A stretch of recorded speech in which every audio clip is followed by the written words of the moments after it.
സ്കൂളിന്റെ മുൻഭാഗത്ത് റോഡിൽ പാർക്ക് ചെയ്തിരിക്കുന്ന എല്ലാ വാഹനങ്ങളും മുസ്തഖിന്റെ വീടിന്റെ പുറകിലുള്ള പാർക്കിംഗ് ഏരിയയിലേക്ക് മാറ്റി പാർക്ക് ചെയ്യണമെന്ന് അഭ്യർത്ഥിക്കുന്നു. റോഡിൽ പാർക്ക് ചെയ്തിരിക്കുന്ന എല്ലാ വാഹനങ്ങളും പാർക്കിംഗ് ഏരിയയിലേക്ക് മാറ്റി പാർക്ക് ചെയ്യണമെന്ന് അഭ്യർത്ഥിക്കുന്നു.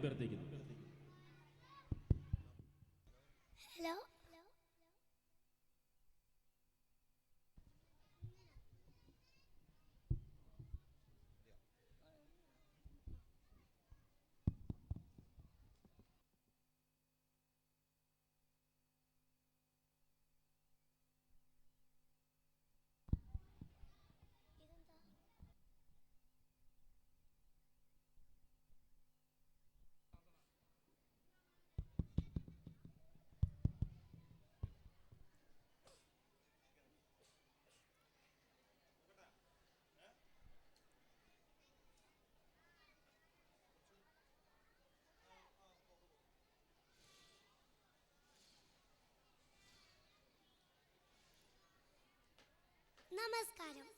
മദ്യവും മയക്കുമരുന്നും എത്രയോ കുടുംബങ്ങളെയാണ് തകർത്തത്, എത്രയോ മാതാപിതാക്കളുടെ സ്വപ്നങ്ങളാണ് ഇല്ലാതാക്കിയത്.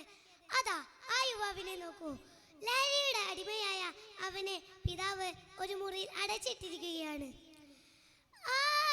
എന്റെ തലയിപ്പം പൊട്ടിത്തെറിക്കുവേ. പഴയൊരു സിറിഞ്ചെങ്കിലും കിട്ടിയാൽ മതിയായിരുന്നു. അതിന്റെ അവസാന തുള്ളി മതി, ഇല്ലെങ്കിൽ ഞാനിപ്പം മരിക്കും.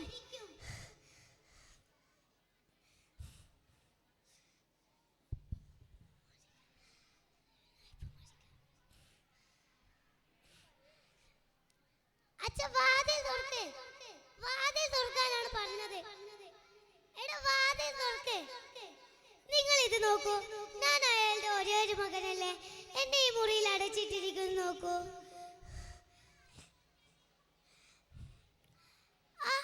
എന്റെ തല, എന്റെ കഴുത്ത്, അമ്മേ. ഇതേ സമയം അവന്റെ മുറിക്കപ്പ്. ഞാൻ നിങ്ങളുടെ കാല് വേണേ പിടിക്കാം. അല്പം ചോറെങ്കിലും അവന് കൊടുക്കാൻ എന്നെ സമ്മതിക്ക്. നീ എന്ത് പറഞ്ഞിട്ട് നടക്കില്ല. പേ പിടിച്ച നായാണവൻ. ചോറ് കൊടുക്കാൻ ചെല്ലുന്ന നിന്നെ പോലെ അവൻ തിരിച്ചറിഞ്ഞു എന്ന് കാണില്ല. അങ്ങനെ പറയല്ലേ. ഞാൻ എന്റെ അമ്മയല്ലേ.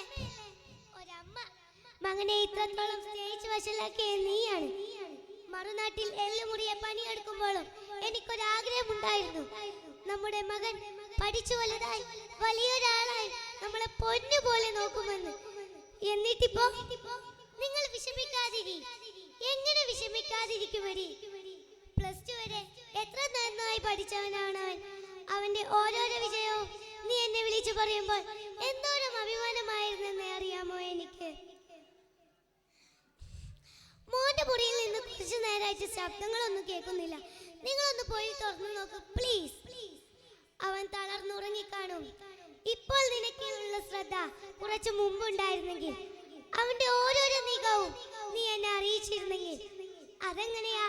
മകനെ സ്നേഹിച്ച് മകന്റെ കുരുത്തക്കേടുകളെല്ലാം മറപിടിച്ച് ഇത്രയും വലുതാക്കിയ നിനക്കുമല്ലേ ഈ കൂട്ട്. എനിക്ക് തെറ്റുപറ്റി. ഒറ്റ മകനല്ലേ എന്ന് കരുതി സ്നേഹിച്ചു, വിശ്വസിച്ചു. ആ വിശ്വാസമാണ് അവനെ ആയുധമാക്കിയത്. ഓരോരോ മാതാപിതാക്കൾക്കും അവരുടെ മക്കളിൽ ഒരു വിശ്വാസമുണ്ടാകും. അവർ തെറ്റ് ചെയ്യില്ല എന്നുള്ളൊരു വിശ്വാസം. എന്റെ ഫോൺ റിംഗ് ചെയ്യുന്നടി, അതൊന്ന് എടുത്തേ. പോലീസുകാരെ രാമേട്ടനാണല്ലോ. ഇതെന്താ ഇപ്പൊ വിളിക്കാൻ കാരണം? രാമേട്ടനോ? ഇങ്ങ തന്നെ. ഹലോ രാമേട്ട. വേണ്ട രാമേട്ട, ജാമ്യത്തിനൊന്നും നിൽക്കുന്നില്ല. ഏതായാലും അവർ വരട്ടെ.